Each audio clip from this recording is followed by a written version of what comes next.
kuring selaku warga Indonesia, bangsa Indonesia anu sarua benderana merah putih eta lain milik ente hungkul, milik sararea termasuk kuring ngelingan ka ente hukumna wajib.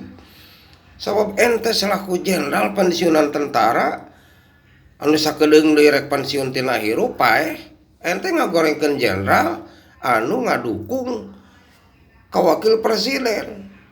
Ente jenderal anu ngadukung jenderal, make nyebutkeun jenderal nu ngadukung busuk, tolol, bodoh, leuwih teu bener. Nu jelas ente dilalajonan ku publik, ku kuring selaku bangsa Indonesia ente leuwih teu bener. Naon sababna? Sabab dukungan ente kamari eleh, terus ente ka mana wae atuh. Nu didukung wae eleh ayeuna rek ngeureunkeun batur nu keur gawe, tuluy digawe gawena rek diganti ku ente, ku kelompok ente. Emang ente bisa naon? Kamari keur gawe. Naon jasa ente sok sebutkeun aing ngudag-ngudag jasa mah.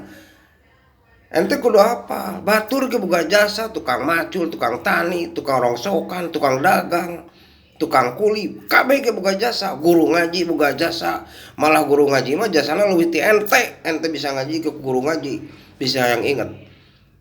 Mun edek adu argumen sok wanina tong bawa batur serangan-serangan